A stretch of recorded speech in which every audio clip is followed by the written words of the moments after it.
Nós estamos praticamente abrindo as nossas programações de Páscoa. Nós temos algo especial para o dia 29, depois para o dia 5 de abril. Mas não dá para deixar de falar de alguns assuntos que a equipe pastoral não planejou ou planejou. Nesse sentido, nós vamos falar hoje sobre o alto preço do Getsemane. E tudo aquilo que você ouvir aqui aconteceu numa quinta-feira. Numa quinta-feira que certamente foi um dia de intensas emoções, principalmente para Jesus. Por quê? Porque naquela quinta-feira foi o seu último encontro com os seus discípulos. Foi ali, naquele cenáculo, que juntos celebraram a Páscoa e eles adoraram a Deus, creio, no momento que transbordou a alegria, na adoração que fizeram a Deus, onde certamente cantaram e cantaram muito.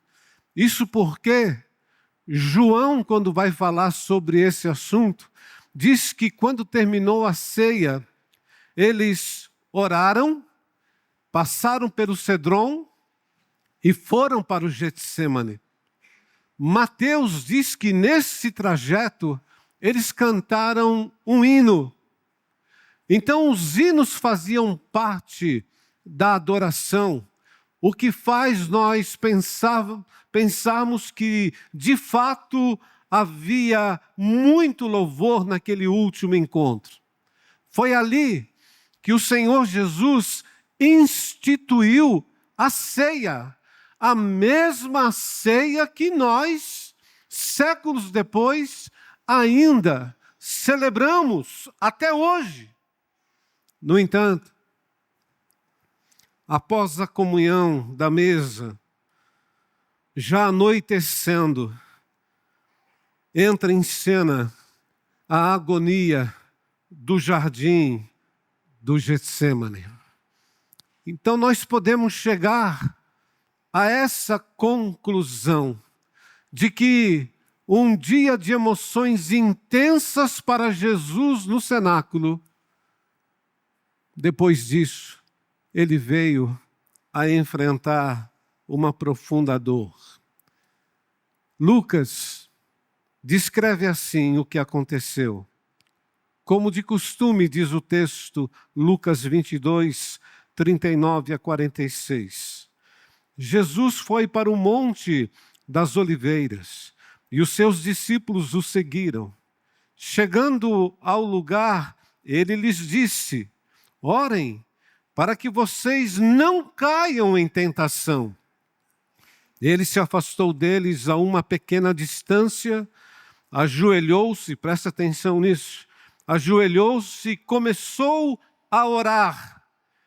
Pai, se queres, afasta de mim este cálice, contudo, não seja feita a minha vontade, mas a tua. Apareceu-lhe então um anjo do céu que o fortalecia.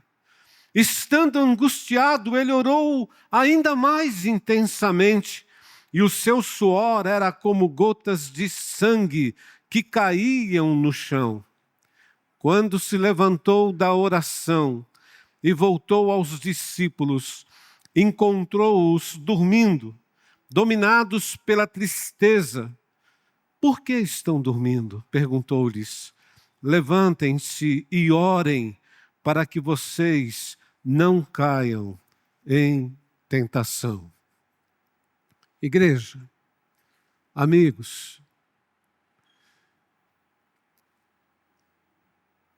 a batalha mais dura de Jesus não foi entre cravos e espinhos na sexta-feira que viria. Mas a batalha mais dura de Jesus aconteceu num jardim. Ali, no Getsemane, a sua alma ela foi traspassada antes mesmo dos pregos em suas mãos e nos seus pés no Calvário.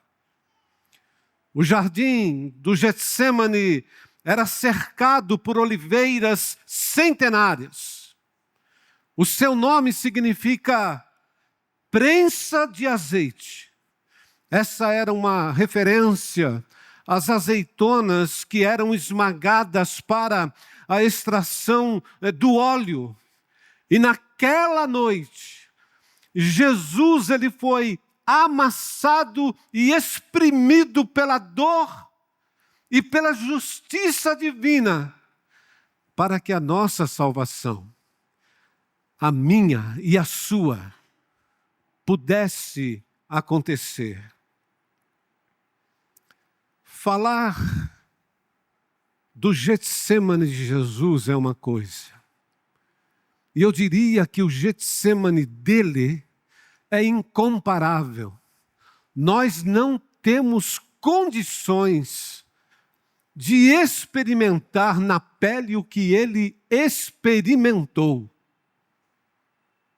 No entanto, muitas vezes, nós também enfrentamos os nossos Getsêmanes.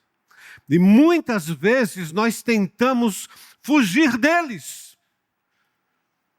Muitas vezes nós tentamos fugir da dor, das incertezas e desespero, buscando refúgio em paliativos, seja numa aspirina, seja numa morfina, não importa, porque essas coisas silenciam o corpo, mas não curam a nossa alma. E Jesus, ele suportou a prensa naquele jardim para se tornar a fonte de consolo para os nossos Getsêmanes. E o que nós aprendemos com Jesus? Em primeiro lugar, ele fala e ele mostra nesse texto a oração solitária. E aqui nós temos o preço do afastamento. O texto diz que, como de costume, ou seja, quando Jesus estava em Jerusalém, ele habitualmente ia neste lugar, no Monte das Oliveiras. E aqui o texto diz que nesta ocasião os discípulos o seguiram. A princípio, ele estava com os 11, mas ele deixou 8 em algum lugar e levou consigo apenas 3, os mais chegados, os mais amigos, os mais irmãos, Pedro, Tiago e João. E o texto é claro quando diz que chegando ali, ele lhes disse: ei, amigos, orem para que vocês não caiam em tentação. E ainda diz que ele, Jesus, se afastou deles a uma pequena distância, ajoelhou-se e começou a orar. Há uma versão antiga que diz que ele se afastou cerca de um arremesso de pedra. Jesus não estava longe. A posição normal para orar no judaísmo era geralmente em pé, como eu estou, e com as mãos erguidas para os céus. Essa era uma posição normal. Tanto em Mateus ou Marcos, que falam sobre esse episódio, o Senhor Jesus diz para eles ficarem sentados. Sentem-se e orem, para que vocês não caiam em tentação. E é interessante que quando, na cultura judaica, eles ajoelhavam para orar, essa era uma postura de intensa súplica. Justamente o que o Senhor Jesus passara a enfrentar. Por isso que o primeiro tópico que nós estamos trazendo aqui é que o Getsemane, ele tem esse custo do preço do afastamento, da separação. Por quê? Para ouvir o Pai com clareza, Jesus precisou deixar para trás o conforto dos seus amigos. Eduardo, por quê que Jesus não levou junto Pedro, Tiago e João? Repito, eles não iriam suportar a profunda agonia que Jesus estava enfrentando. Por isso que o primeiro custo do Getsemane mostra que Jesus, naquele momento, estava fraco, depressivo e sem coragem de prosseguir. Mas ele se colocou de joelhos. Veja, há um autor anônimo que disse: eu toco os céus quando meus joelhos tocam o chão. Quantos aqui têm o costume de orar de joelhos? Eu toco os céus quando meus joelhos tocam o chão. Sabe, com isso eu quero dizer a você que existem momentos que Deus vai permitir você entrar no Getsemane, no seu. Disse e repito, o Getsemane de Jesus é o dele. Nós não temos condições de experimentar o que ele experimentou, mas nós temos os nossos. E ali, quando você passar por este vale, você vai experimentar o altar da solidão, que exige que deixemos as opiniões e o suporte dos outros para ficarmos a sós com Deus. Quem é que já não viveu isso? Quem é que já não viveu isso? Quem é que não está, neste momento, vivendo isso? Em segundo lugar, nós temos aqui também o jardim solitário. E eu chamo o jardim solitário de o preço da incompreensão. O texto diz, quando se levantou da oração e voltou aos discípulos, encontrou-os dormindo, dominados pela tristeza. Por que estão dormindo? Perguntou Jesus. Levantem-se e orem, para que vocês não caiam em tentação. O jardim solitário.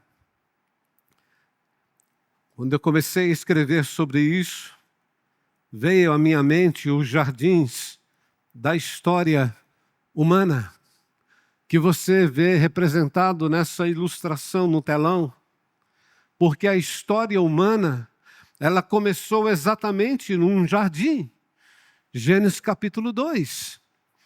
E vamos também de lá entender que lá também, no Éden, nós temos o início da história do pecado, Gênesis capítulo 3. No entanto, para os salvos, para aqueles que já foram redimidos, para aqueles que se renderam ao amor, graça e perdão do Senhor Jesus, esses terão no final da sua história um outro jardim, que é o jardim numa cidade chamada Nova Jerusalém, onde não haverá mais a presença do pecado. E ali em Apocalipse capítulo 21 e capítulo 22, nós temos um imenso jardim. Mas preste atenção, entre o jardim onde o homem falhou e o jardim onde Deus reinará, encontra-se esse jardim solitário, o Getsêmani, onde Jesus passou por ele e onde possivelmente todos nós um dia vamos passar. Pô, Eduardo, eu não quero isso na minha vida não, nem eu. Mas não adianta. Eu olho para você daqui e eu sei, você vai passar por isso. Não tem como, irmãos.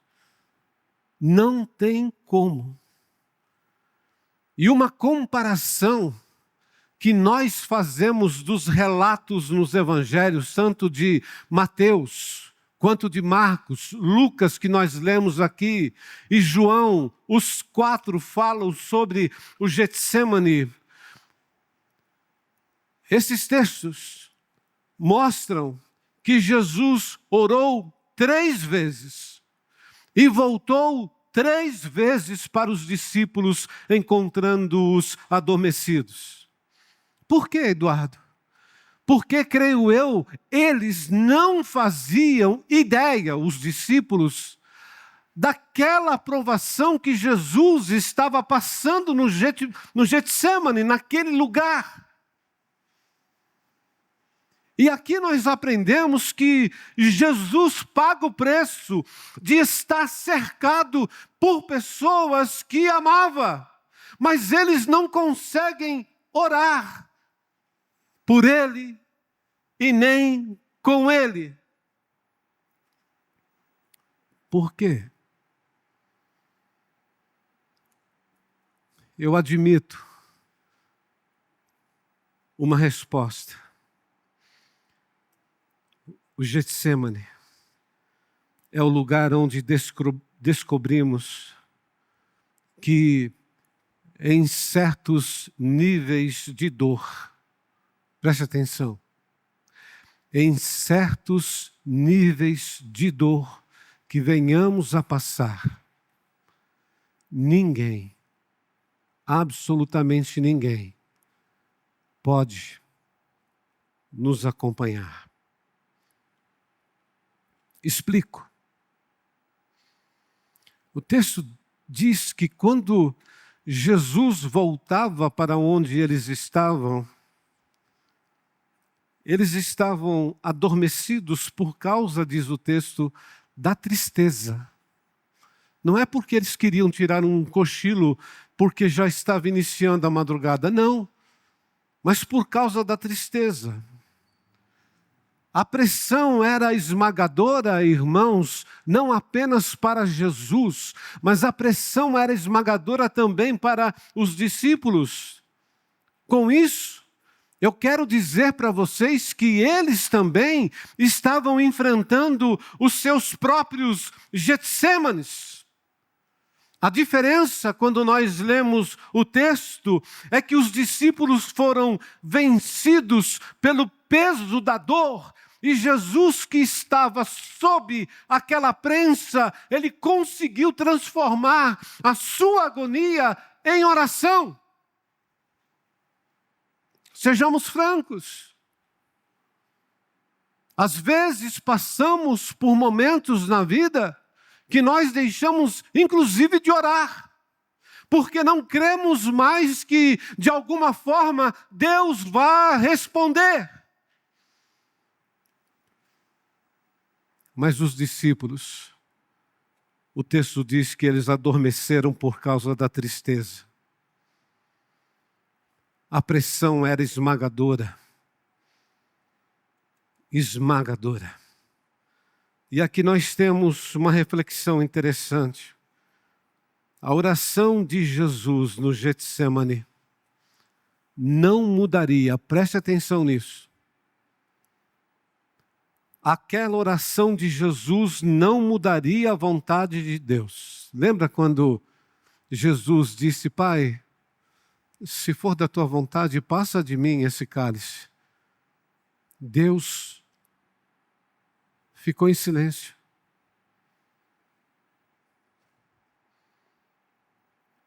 No entanto,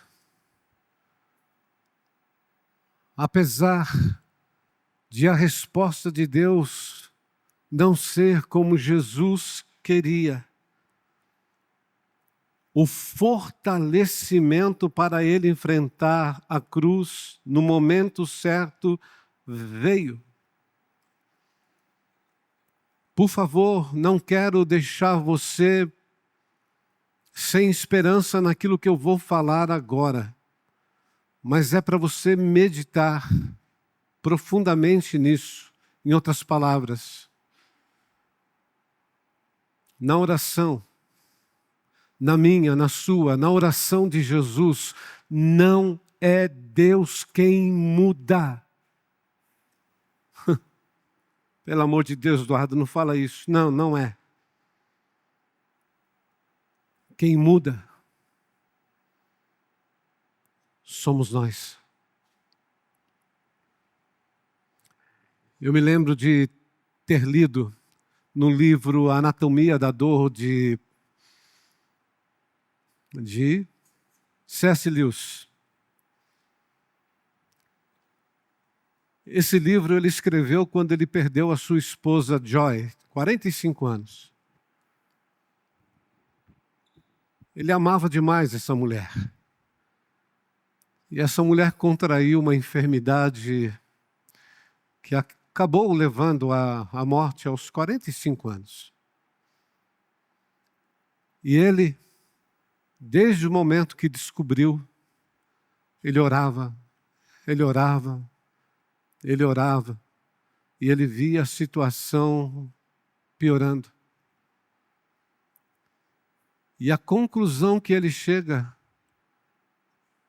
é que Deus não muda por conta da nossa oração. Quem muda somos nós.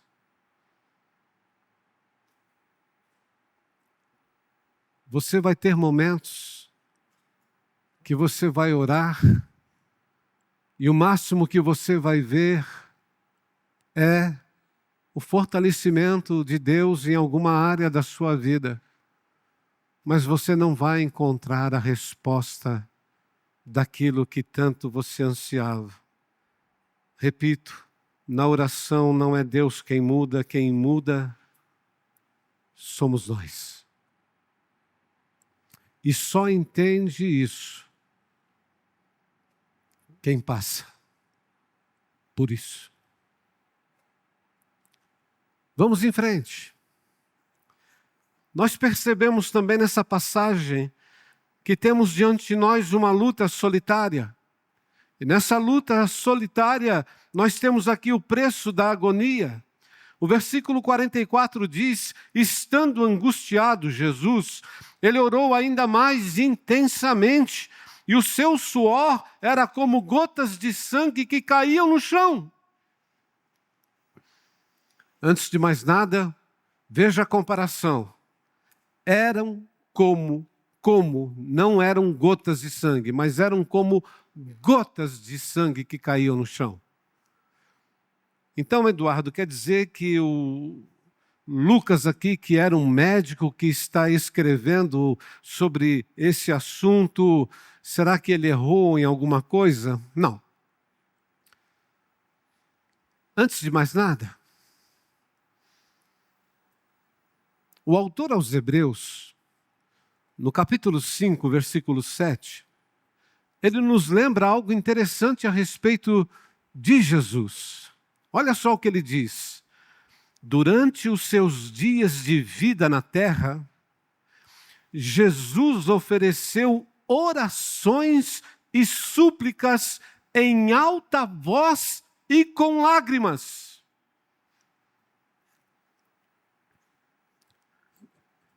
Lendo esse versículo aos Hebreus, a conclusão que eu chego, que não foi apenas nesse momento do Getsêmani que Jesus orou em alta voz e com lágrimas. E para você que é presbiteriano, nós precisamos ouvir com muito carinho isso daqui, entender e começar a praticar nossa oração de forma um pouco mais diferente, irmãos. Presbiteriano é muito comedido para orar. Por isso que a gente fica espantada quando nós estamos diante de alguém que ora num estilo um pouco diferente, a gente fica apavorado com isso.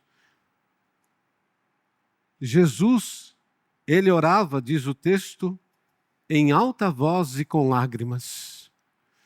Qual foi a última vez que você orou em alta voz? De joelhos, clamando aos céus, pedindo a bênção de Deus, rogando, Senhor, me acuda. Eu já disse antes, quem muda com isso somos nós. Provavelmente, às vezes, você vai orar e não vai ter a resposta conforme aquilo que você quer, mas Deus, ele vai responder de alguma forma, e fique tranquilo nisso. Nós temos o nosso Senhor mostrando que a realidade da nossa oração é uma realidade, por vezes, muito diferente daquela que praticamos. Aliás, a oração de Jesus aqui, o preço pago é físico e visceral. É possível, Eduardo, suar sangue? Estou vendo alguns médicos aqui. Então eu posso falar, depois, se eu estiver errado, venham falar comigo. É possível. É raro, mas é possível. Rematidrose é o nome que se dá ao suor de sangue. Isso revela o limite da resistência humana sob pressão extrema. Exatamente o que Jesus estava passando e enfrentando. Ele está num combate terrível contra a própria natureza que clamava por autopreservação. Jesus aqui tem medo. O ponto que eu quero chegar é que é possível. Por isso que Lucas colocou, e Lucas era um médico, que o suor de Jesus era como gotas de sangue. Jesus tem medo. E aí, nós podemos olhar para o Getsêmani, que nos lembra que a entrega total dói. A luta muitas vezes é solitária e a paz de Deus quase sempre surge após intensa oração. Portanto, se um dia você passar perto da minha sala e ouvir eu orando alto, suplicando a Deus, não pense assim, o meu pastor aí agora se tornou pentecostal. Para com isso. Eu só estou querendo expressar aquilo que é o sentimento profundo da minha oração diante de Deus. Por quê? Porque essa luta, irmãos, é solitária. Se é para eu gritar aqui dizendo, oh, Senhor, acuda, abençoa, aí eu estou querendo me aparecer. Mas se eu estou fazendo isso ali, na minha privacidade, eu estou colocando a minha vida, desnudando diante do Senhor. Em quarto lugar, o cálice também é solitário. E o cálice no texto representa o preço da rendição. Por isso que Jesus disse no versículo 42, Pai, se queres, afasta de mim este cálice. Contudo, não seja feita a minha vontade, mas a tua. Jesus tem um desejo. Ele quer se livrar daquele sofrimento que o cálice indica para isso. Mas a partir do momento que ele entende que ele vai ter que passar por conta do silêncio de Deus, ele então se rende. E Jesus, como filho de Deus, ele sabia que seria morto. Sabia. Ele sabia que seria ressuscitado. Sabia. No entanto, a sua alma encheu-se de agonia ao antever o que teria pela frente. Ei, você sabe o que Jesus enfrentaria. Você sabe o que ele enfrentou momentos depois, quando Judas estava chegando com quase 1000 homens para prender o Senhor Jesus. Você sabe o que ele estava antevendo na Via Crucis. Você sabe que ele seria humilhado como foi, envergonhado. Você sabe que ele recebeu injustamente uma coroa de espinhos. Você sabe que ele sofreu por mim e por você, tomando aquelas chicotadas nas costas, que não era apenas com um couro comum, mas era couro com pedacinhos de chumbo na ponta. Você sabe que ele seria ridicularizado. Você sabe que ele foi insultado. Mais do que isso, ele seria feito pecado por nós. E aqui eu posso afirmar para você que o maior peso que Jesus estava enfrentando naquele momento, além de toda a humilhação que eu acabei de descrever, e que foi muito mais do que isso, foi receber sobre si, naquela cruz, o pecado do mundo inteiro sobre ele. Irmãos, os meus pecados não são poucos. Some os nossos pecados. Some os pecados do mundo. Todos eles sobre Jesus. E ele sabia que na cruz ele seria separado do Pai. Este era o cálice solitário que Jesus iria receber. Não foi à toa que na cruz Jesus disse: Deus meu, por que me desamparaste? Por isso que o alto preço do Getsêmani começa com afastamento e solidão, mas termina com a aceitação do cálice. Jesus aceitou. Por quê?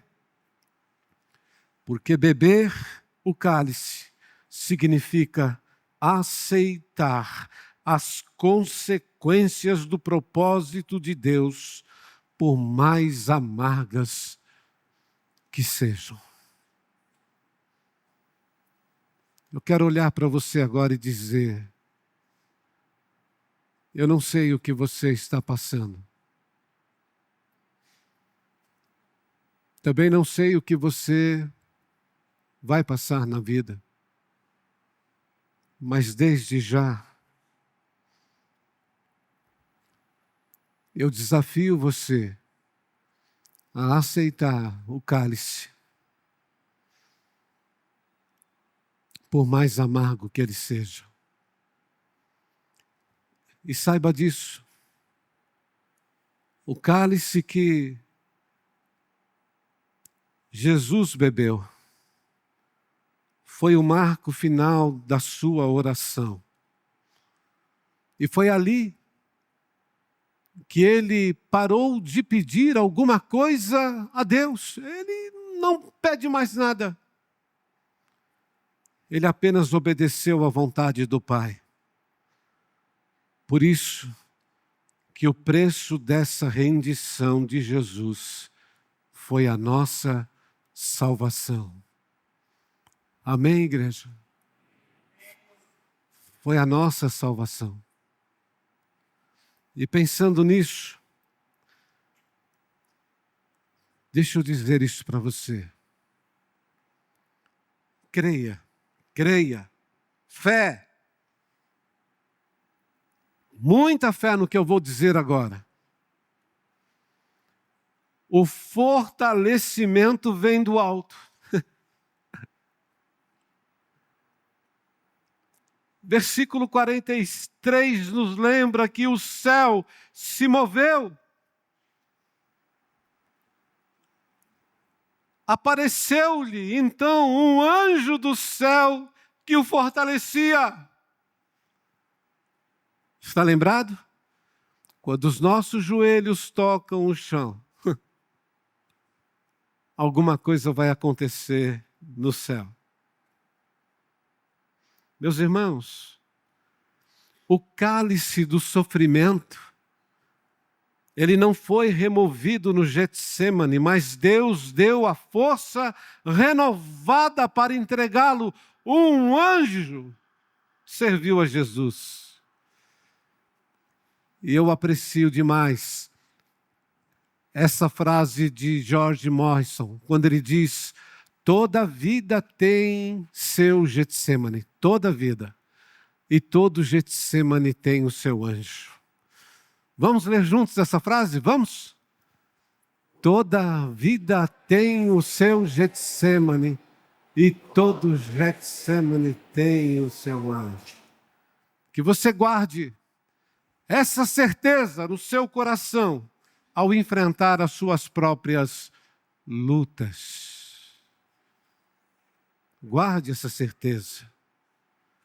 E o mais interessante é que, por vezes, no Antigo Testamento, quando aparece o anjo do Senhor, principalmente em letra maiúscula, é uma referência a Jesus no Novo Testamento. Portanto, o anjo do Senhor, ele vem até nós. Esse anjo do Senhor, ele venceu o Getsêmani. O anjo do Senhor venceu a morte. O anjo do Senhor ressuscitou. Por isso, ele pode e pode dizer ao seu coração: tenha bom ânimo, eu venci o mundo e estarei ao lado de vocês em cada passo da travessia.